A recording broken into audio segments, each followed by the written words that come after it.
is a football podcast, man. Meat, football, good.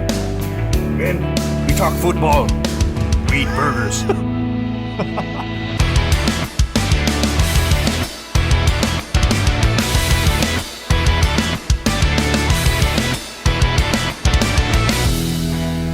Welcome back to the Fantasy Brothers podcast. It's Josh. It's Ben. It's football week. That's what it is. We are. We got here. We have made it. Thursday Almost. night. 3 days. Kansas City, the Lions. I don't know how excited you are, Ben, but there's a lot of fantasy implications on Thursday night. I'm heavily invested in that game. I am as well. Traded for and drafted Jahmyr Gibbs a bunch. Please, Lord, let me be right. You have given up a lot. You're ready for Gibbs to explode. And Kelsey. I got Kelsey shares. Well, I think I have Kelsey's share, but it's a league I really need him to be good in. Luckily enough Mahomes for, like for one you, place, I think. Luckily enough for you, Kelsey typically is pretty good at fantasy football. It's a Puts up safe points. bet. It's a safe bet. It is not one of the most outlandish bets. Let's put it that way. But that's what fantasy football is. It's just a shot in the dark. We'll see if you're right. There you go. What we got today? Yeah, we're excited. So what we're doing on this week's episode, or today's episode, I should say, we're looking at kind of some surprises from last year, trying to project who those surprises are going to be this year. And obviously we don't know who exactly is going to explode, so we're going to look at, who was... It's a guess. Don't yell at us. Yeah, exactly. Who's this year's Jamal Williams going to be? Who's this year's Geno Smith going to be? So on and so forth. We're going to go through all of those. We've got some news as well. But before we get into all that, really quickly, if you want to support what we're doing here, you can check us out at Patreon. We have rankings and projections if you're doing any last-minute drafts over there on Patreon. We also have links to a Discord community as well where you can get your start-sit questions answered. We'll look at your teams, all that fun stuff. Being completely honest with you, if you hop into our DMs on Instagram, there's a small chance we might get into it, but it is a flood over there. So if you actually want to get your questions answered, really the best way to do that is go through the Patreon, go to the Discord. Then for sure you'll get it answered. If you go to Instagram, I don't know. There's a lot of questions in there right now sitting in the DMs that we may or may not get to. It's just the nature of the beast. But also you can leave a rating and review wherever you're listening to the show. There we go. All right. Let's talk some news. I went and pulled a couple news stories here prior to week one. So one thing that I found interesting that I have been kind of paying attention to as the season gets closer is the Tampa Bay backfield. Obviously, Rachaad White is being drafted pretty heavily. What does he go, like a 5th-round pick, something like that? I think there's a lot of folks very excited about Rachaad White. But they picked up an undrafted free agent that we liked a lot in the draft process, but he fell due to an injury. He was a pre-draft Sean Tucker. darling. Exactly. He was incredible in college, and I really thought he was going to be like a high 3rd-round pick. Well, he gets injured in the draft process, ends up going undrafted. He's opening up as Tampa Bay's number 2 running back, which that may not be surprising if you think he's a good player, but it does mean that an undrafted free agent has already leapt over the likes of Keyshawn Vaughn, a couple of the other guys that they had, in that backfield that could have been somewhat interesting. And he's already locked in as the number 2 with no real investment from the team, which just shows to me he's good. He's shown it in camp. Team likes him. And so, that's something to monitor, I think, as the season goes on. That backfield, the share between Rachaad White and Sean Tucker. Yeah, summed it up pretty well. I think he's good. I really hope he plays and does well for himself. I have nothing against him. So, yeah, hopefully he can make something of himself. We would love to see it. Another thing here, Kadarius Toney is apparently going to play week 1 off his knee injury. Truthers, don't get too excited. Camp. It's not that good. Yeah, I think one of the things that I try to, and this is tough, but one of the things I try to adhere to is if a player's injured in camp or misses all of camp, that like I should not really expect them to be really impactful for fantasy or to beat their ADP that season. So Kadarius Toney slots in there. Cooper Kupp with his hamstring injury, I'm a little concerned about it. Like I think at this point, guys that are injured or trying to work back from injuries in camp leading up to week 1, I think I'm going to sort of avoid them, even though Kadarius Toney goes as like a 12th round pick now or something. But like I just don't want any part of it. He wasn't in camp. It means he doesn't get the chance to get integrated into the offense to get those valuable reps. And, even though he's going to start week 1, I'm just out. I'm willing to miss. Yeah.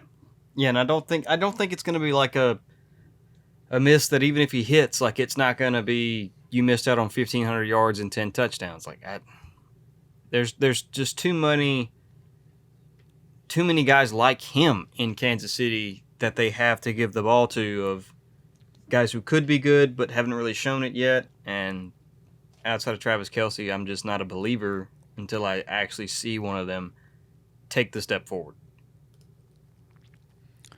Jahmyr Gibbs looks like, according to Detroit's GM, that he is going to be used in, quote, ways that we might not expect.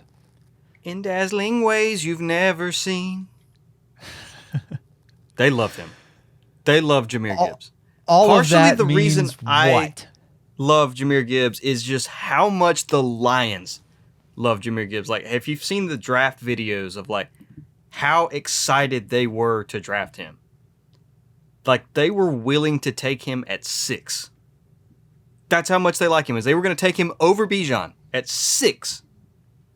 So, I mean, you give Ben Johnson, who has proven himself, I think, as an excellent offensive coordinator. That's my wish list of the offseason, is that Atlanta fires Arthur Smith and hires Ben Johnson as the head coach. I think that would be awesome. That would be great. So, yeah, they love him. They're going to get him the ball. I don't know what ways that we don't think means, because we think he's going to run the ball and we think he's going to catch the ball. Like, is he's going to be out there taking wild? Is he blocking? He's going to play defensive end, guys. We're going to put him at tight end. Nobody saw that coming. Ooh, gotcha. That would upset me. I'm going to be honest with you. I was not looking for a blocking tight end when I traded for Jahmyr Gibbs. He's a gunner on special teams. He's going to play the Matthew Slater role in this special teams. We're going to have a problem, but okay. Yeah, what is ways we didn't think means? I mean, we all think that he's going to be used as a pass-catching back. They're going to give him the Derrick Henry role. I formation, right. 350 carries for Jahmyr Gibbs. That would be something we didn't expect. No, we didn't see that coming. Yeah. It's like, okay, yeah, you got me. He's got 237 carries up the middle. Okay, I'm surprised. Color me shocked. I'll be shocked if he lives if they do that, but he will be in a hospital drinking through a tube if you do that. And it's not like they have a 225-pound bowling ball of a backup running back that is also a very good runner either. So I have no clue why. He's the pass-catching back now. Yeah. So I don't know. What does that mean? No clue. That's a puff Not piece. A single clue. Nothing. This means absolutely nothing. That is coach speak. I mean, he's going to do what we think he's going to do, most likely. I like him. You like him a lot. I like him. You like him a very large amount. Yeah. Okay, these are some projections here. I don't really know what to call this heart of the episode, but we're looking at players that exploded last year and trying to see who is going to fit that archetype for this coming season. So we're just going to jump right into it. Guesses. Exactly. But who is this year's Josh Jacobs? And by that I mean an RB2 that explodes and finishes as a top 5 running back. Ben, hit us with your pick. I was struggling to fill this one out because all the guys who I would like put in there, I put Najee Harris. I'm like, okay, well, he's going as an RB1. Jahmyr Gibbs, well, he's going as an RB1. Like Travis Etienne, he's going as an RB1. So I'm like, I don't really see a ton of these RB2 guys doing it. But if there is one, I could see both the guys we're going to talk about finishing as an RB1. But for them to finish top 5, it's going to take some doing. Like there's going to have to be some injuries and things are going to have to go perfect for him. But if it does, I think Miles Sanders has a chance to be that guy. If some guys get hurt above him, he catches 50, 60 passes like the Panthers are talking about, and he stays healthy the whole year because they don't have anybody else to give the ball to. It's him and Chuba Hubbard. And I've said it before, if Chuba Hubbard couldn't beat out Donta Foreman, he's not going to take anything away from Miles Sanders. So if the stars align, Miles Sanders could be this year's Josh Jacobs. I could see it. The other thing, too, is like Josh Jacobs last year, he had his, I would venture to say he had his best NFL season last year. He also won as the RB20 in drafts last year in ADP. So it was not a guy that we were incredibly in on as a fantasy community. That's why he ended up being the best value in drafts at the running back position. So you're looking at a guy that the consensus is not really in on. You're looking at a guy that you're sort of projecting to have their best season ever. And yeah, I mean, Miles Sanders could certainly do that. They could just give him 1 million carries. And I mean, that would do it. Josh Jacobs, I think, had 340 carries last year. So, like, if Sanders got 300 plus carries, yeah, I could see that happening. I don't know if I project that because that's like a. That's why we're doing this. It's not something that we're projecting to happen. It's something who could do it. Yeah, it's a little bit hot takey. Okay, my pick here is Cam Akers. That's hotter than Sanders. It is hotter than Sanders, but I will say this. Josh Jacobs won as the RB20 last year. Cam Akers goes as the RB21 this year. So, if we're going to predict a guy that we're not super duper in on that could kind of come out of nowhere and explode, I think Cam Akers could be that guy. You're looking at a guy that has no real competition in the backfield. Same thing with Jacobs last year. They just let him go out and die, basically. They were like, we'll give you every single touch that we can find for running backs. And I mean, I could see that for Cam Akers with the Rams, where, is Ronnie Rivers going to steal touches from him? Kieran Williams, Zach Evans. None of these guys have done anything ever. And Cam Akers, at least we've seen the flashes. And so here's sort of where I want to look at this. In weeks where Cam Akers had 15 plus carries last season, in half PPR scoring, he scored, let's see here, 7, 18 and a half, 33, 14, 14 and a half points. So he basically averaged 13 fantasy points on a terrible Rams team last year. Let's keep in mind how bad the Rams were. Yeah. They were awful. And, 13 and a half fantasy points on that bad roster without Matthew Stafford for most of that. I think he played one of those games with Matthew Stafford at quarterback. I could certainly see that jumping, it's like the 1% scenario, but I could see it jumping to like 15 and a half, 16 if a few things go correctly. If you're looking at that outlier scenario where it does indeed go that way. And we've seen those games where before the Achilles injury, Cam Akers in the playoffs against Seattle in 2020 had 28 for 131 and a touchdown. And then in the divisional against Green Bay, 18 for 90 and a touchdown. He had that game against New England of 29 carries for 171 yards. Last year he had 3 games. His final 3 games were over 100 yards. So he's, I think, shown us enough to say that he's got talent. And I believe he is going to get the lion's share of the workload in the backfield. And so Cam Akers feels a little spicy. It's a little hot takey, but I think that outcome is in the range of outcomes. Yeah, I mean, if he can start the season how he always finishes it, I could definitely see it happening. All right, our second guy here. Who is this year's Jamal Williams?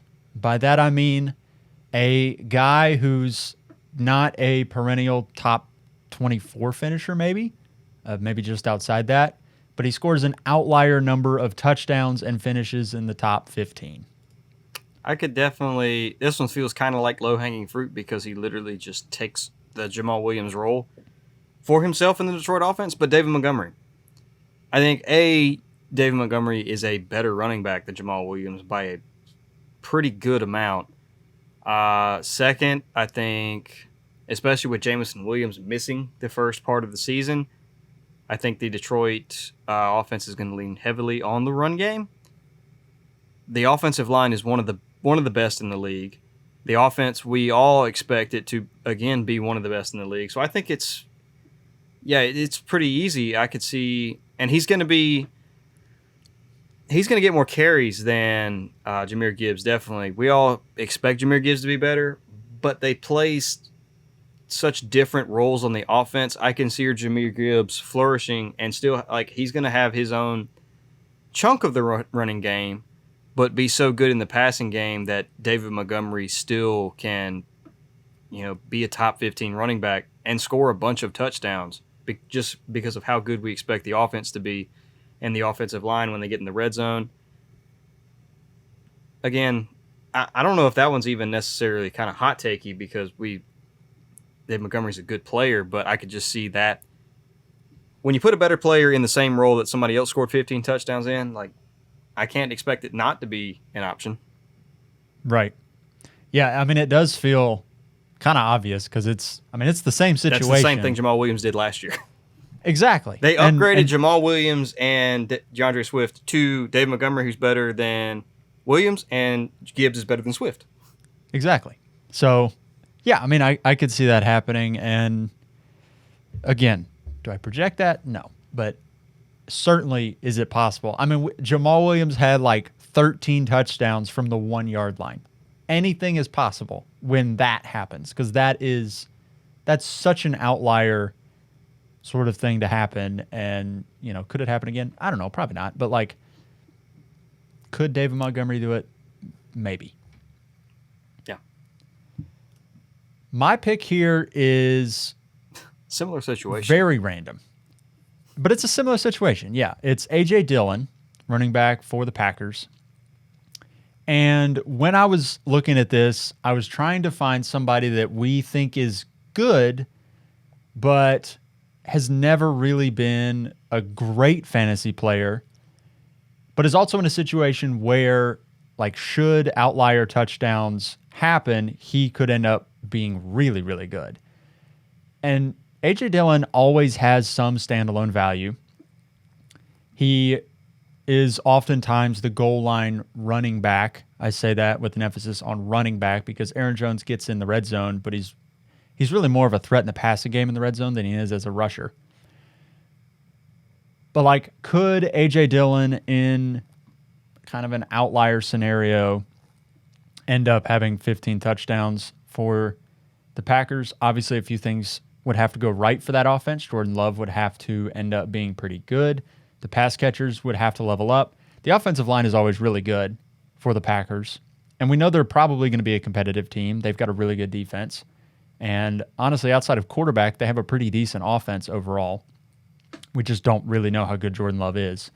So if a few of those things end up breaking right for him, and then on top of that, you have a few Christian Watson bombs.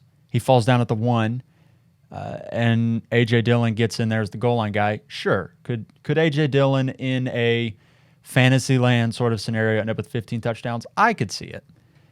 I don't think it'll happen, but I think it's possible. And I think it's the sort of scenario where, you're looking for a guy that has some standalone value that could just on a wish and a prayer explode a little bit and end up being a lot better pick than what we thought. Yeah. And that's all you're hoping for with these. That is 100% what you're hoping for. All right.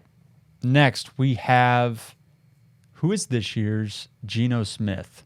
The journeyman quarterback that has a career year, has a resurgence. I don't know if necessarily career year will happen with mine, but I do think Russell Wilson comes back to form and is, I could see him once again being a top 10 quarterback. You give him You give him Sean Payton, you upgrade there. You got Javonte Williams, you got Samaje Perine, who's actually probably an upgrade over what Melvin Gordon was last year. I think we expect a pretty decent amount of workload out of him. Judy, Sutton, all those guys still there. They're going to have a good defense. They're going to be in some boat races just in that division. So, yeah, I think if the Broncos want to be competitive, Russell Wilson is going to have a resurgence. And, yeah, I think he'll be fine. Do you think with Jerry Jeudy getting injured, with Tim Patrick being out for the year, that, that they'll have like enough weapons for that offense to be, solid?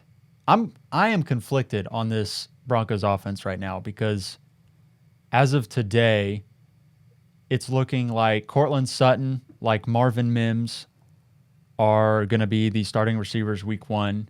It's going to be Adam Troutman and Greg Dulcich at tight end. And those are the pass catchers. And we're still not 100% sure about Javonte. But, is that going to be enough? If Jerry Jeudy's out for, 5 weeks with his hamstring injury, I have no idea how long he's projected to be out. It's kind of a mystery. But, is that going to be enough to where Russell Wilson can bounce back?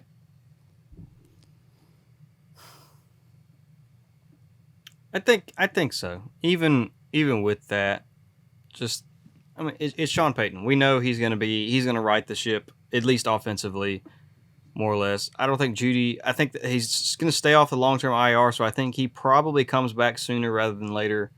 So you got Sutton there. Javonte Williams is actually a good pass catcher, and so is Samaje Perine. Yeah. I don't know. It definitely makes it a little bit more murky with Jeudy being out longer, but I like Marvin Mims too. I think he could have a decent rookie season. So I don't know. I feel like the pieces are in there. Do I think he's going to be top 5? No. But do I think he can be top 10? Yeah. Yeah. I put in Jared Goff, and it sort of feels...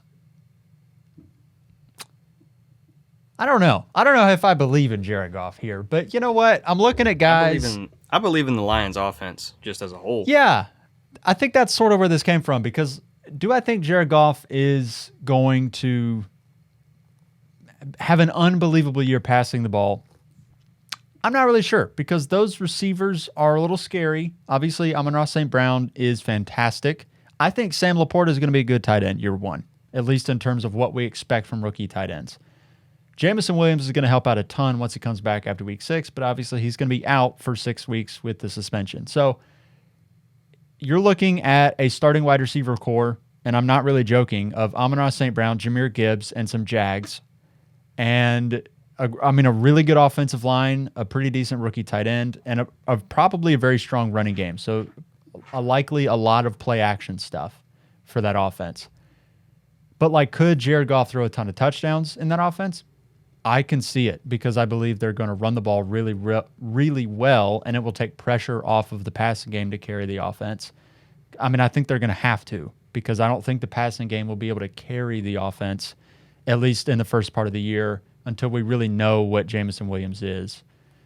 So they've got some weapons on offense, and I think it's more of a bet on the culture of the offense, on Ben Johnson on the offensive line, the running game, to create avenues in the passing game, and maybe you have 6.5%, 7% touchdowns, touchdown percentage for Jared Goff. I could see it. He kind of feels. I'll be truthful with you. I think he's more of a Kirk Cousins than he is a potential like QB6 finish. But also, you had a lot of quarterbacks injured last year, so like Geno Smith finished QB6. But I think in a normal year, you look at where Geno Smith's numbers were, and he's probably like the QB 9 or 10 in most years. And like, could Jared Goff do that? I could see that. I'll be honest with you. This is a stat I actually heard today before we even started recording or anything. Do you know that Jared Goff is actually 78 passes away from an NFL record? He's 78 passes away from the record of consecutive passes without throwing an interception. He finished the season 15 touchdowns to no interceptions. So I think if he starts this season and throws 78 passes without score, I don't remember how many he has without one, but he's 78 short of Aaron Rodgers' record. So I think Jared Goff is really underrated. I agree. I think with we that love offense, to sleep on him. With that offense as efficient as it has been and as efficient as I think we expect it to keep going with upgraded weapons, even without Jameson Williams, I don't know. I think we could see a really, really safe and underrated season from Jared Goff. Yeah. I'm so fascinated by the Lions. And I think a lot of people are, just because I don't know if the Lions offseason hype is all going to be hype. Because, I mean, they were not a playoff team last year. They haven't necessarily shown us that they are as good as we're maybe projecting them to be. But they've got some of these landmarks that you would expect good teams to have. They're good in the trenches. You know, their defense as a whole isn't super great, but their defensive line on paper is pretty good. Their offensive line is very good. And they've got they should have a great running game. I don't know how it will translate, but they should have a really good running game. And those things tend to correlate to wins. I mean, it's like this cascading effect of the whole team sort of benefits. So I don't know. I'm really fascinated to see the Lions and sort of where things shape out this year for them. Yeah. All right. Who is, in your mind, this year's Jalen Hurts? And there's a few options that immediately... Easy. Yeah, this one does feel sort of easy, but it's a quarterback with rushing upside that sort of makes that jump into the top 5 quarterbacks. Somebody that we're looking at this time next year as, I guess, a can't-miss dynasty quarterback, somebody that's going probably in like the second round of drafts this time next year. Yeah, my guy feels kind of like Hurts did leading into last year. Do I know if he's an good NFL quarterback? I don't think so. I mean, obviously Hurts, turns out he is a good NFL quarterback, but this guy, I don't know how good he actually is. He's got potential, got a lot of athletic ability, and I know for fantasy, if he starts, he's going to smash, and it's Anthony Richardson. Yeah, he's going to be great for fantasy. It stings not having Jonathan Taylor because you want your rookie quarterback to have somebody he can lean on. So really, he doesn't have anything. He's the RB1 though. I mean, look at what else they've got to deal with. If somebody's going to be running the ball in Indy, it's him. He's all they got. So I think if they've named him to start week 1, if he starts the whole year, I'm not predicting it, but top 5 is possible if he gets 1,200 rushing yards and 12, 13 touchdowns. Yeah, I mean, Richardson's the kind of guy that there's a wild stat out there that doesn't even feel real, but is, where, and this will need to be fact checked, but it's something like 80% or 85% maybe of quarterbacks in the past 10 years who hit 700 yards rushing finishes top 5 quarterbacks. Yeah. And that's like kind of the baseline for what I think Anthony Richardson's going to do on the ground. Like 700 yards feels easy, a shoe-in almost for what he's going to do. Now, Is he going to supply enough in the passing game side to where that ends up being a top 5 finish? I don't really think so. Like, I think he's going to be a pretty average to below average passer his rookie year, and then maybe we'll have room to grow throughout his career. But like, I almost look at him as like the Josh Allen career arc, where like, year 1 Josh Allen was like the QB 13 or something, right? Where he showed flashes, but it wasn't quite all there.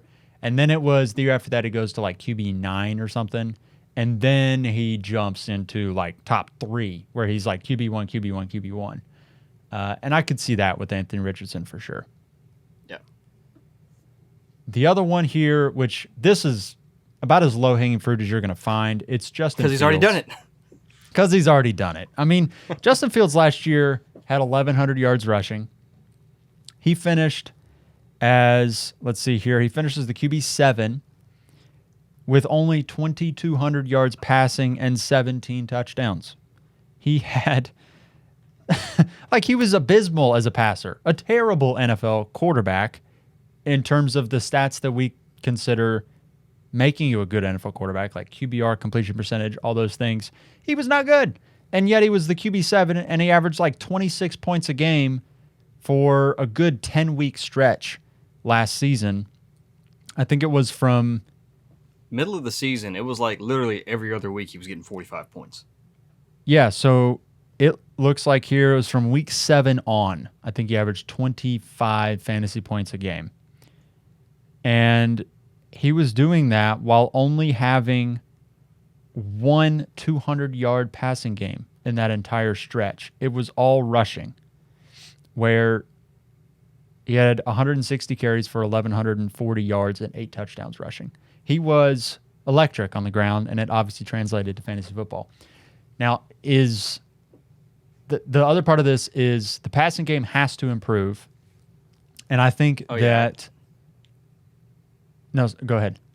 I mean, I think you can add at least 1,000 to 1,200, 1,400 yards to what he had passing last year, and 6-7 touchdowns minimum from what DJ Moore is going to bring.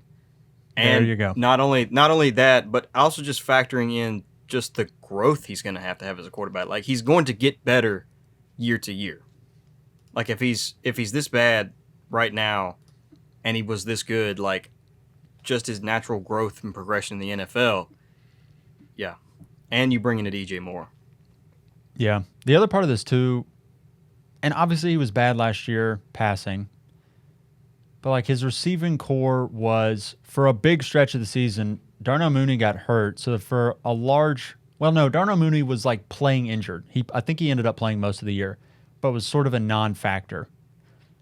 You've got Darnell Mooney, and then you had like Cole Kmet, and that was it. And the offensive line, for the most part, was pretty bad. You're forgetting they bring in Chase Claypool.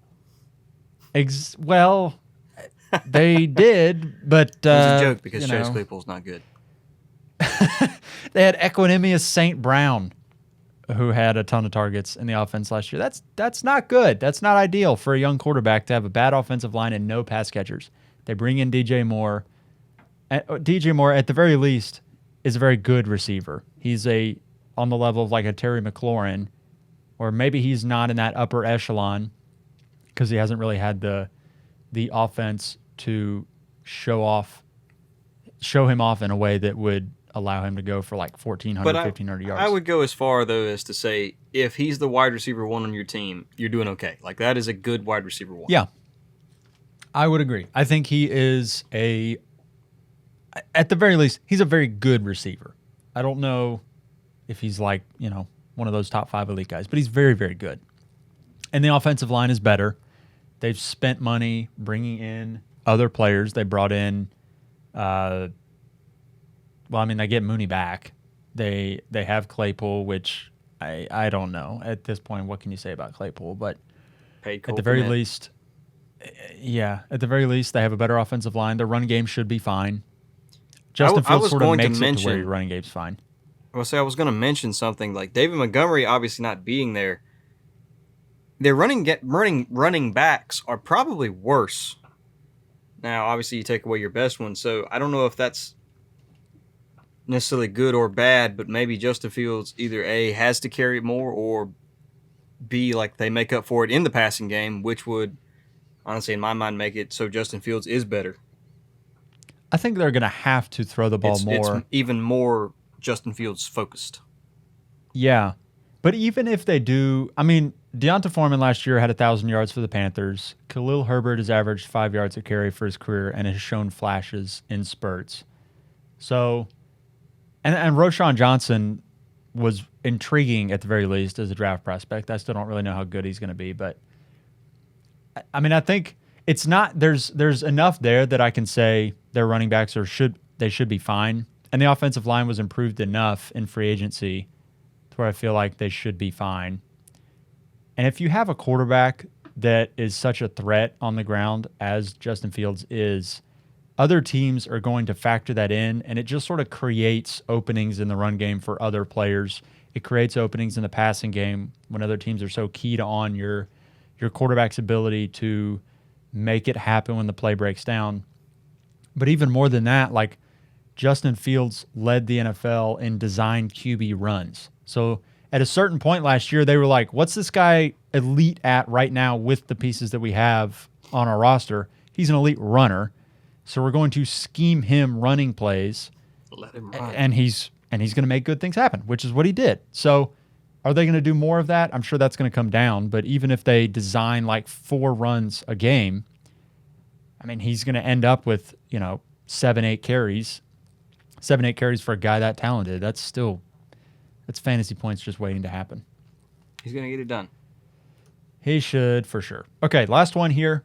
Who is this year's Amon-Ra St. Brown? This is a wide receiver with upside that proves us right and steps into becoming an elite receiver. Remember, Amon-Ra, he had that stretch his rookie year where he was incredible down the stretch. He finished, I think, as like the wide receiver 20.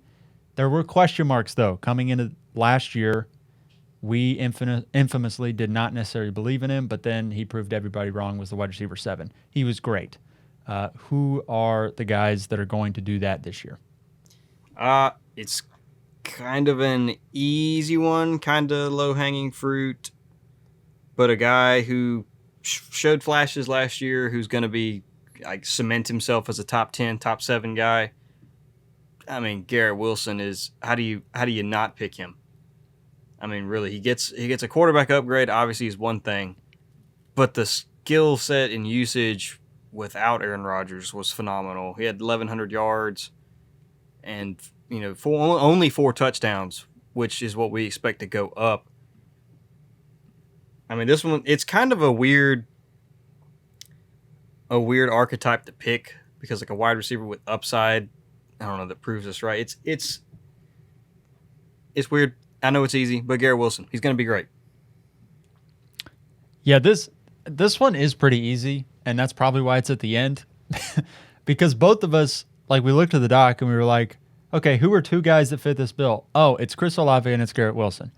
It's Both 2 of them. guys that sort of finished in that wide receiver 20 range, but we expect them to both be, at this time next year, we look at them as alphas, like guys that have perennial top 5 upside. And so, I mean, we've talked about it ad nauseum, honestly, with Chris Olave. We're both very in on him. He was a my guy. We're looking for reasons not to talk about Chris Olave.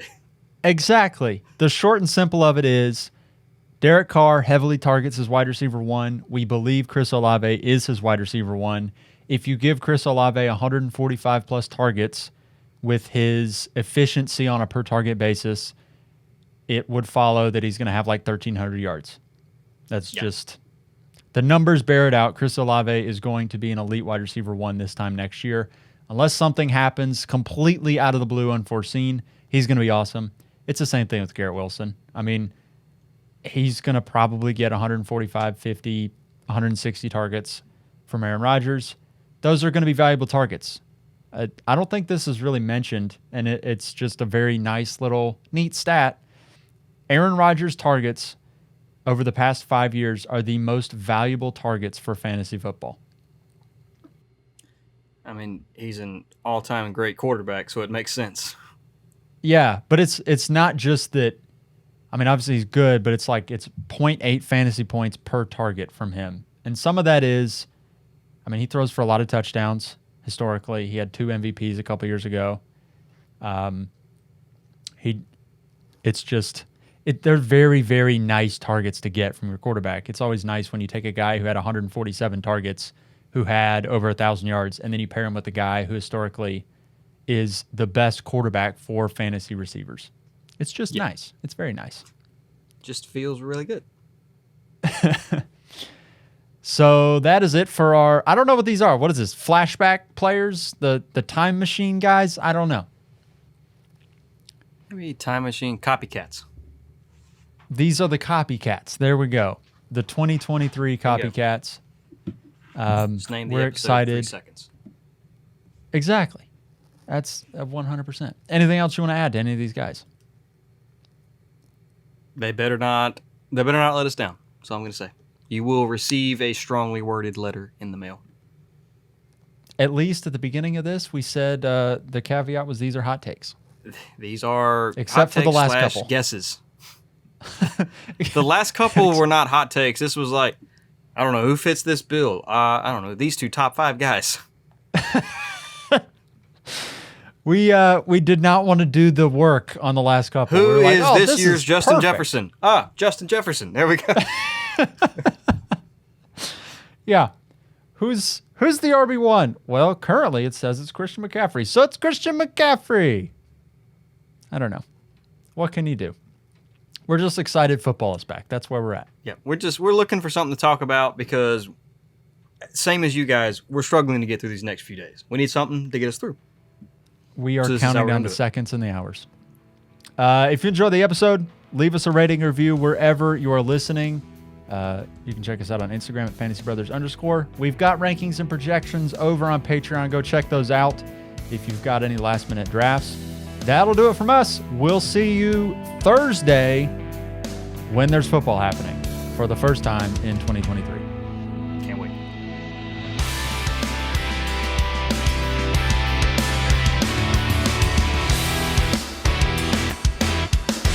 Thank you for listening to the Fantasy Brothers podcast. If you enjoyed the episode and want to connect to us, follow us on Instagram at @FantasyBrothers_ or on Twitter at @FantasyBros_. If you want to support the show, you can do that at Patreon /FantasyBrothers.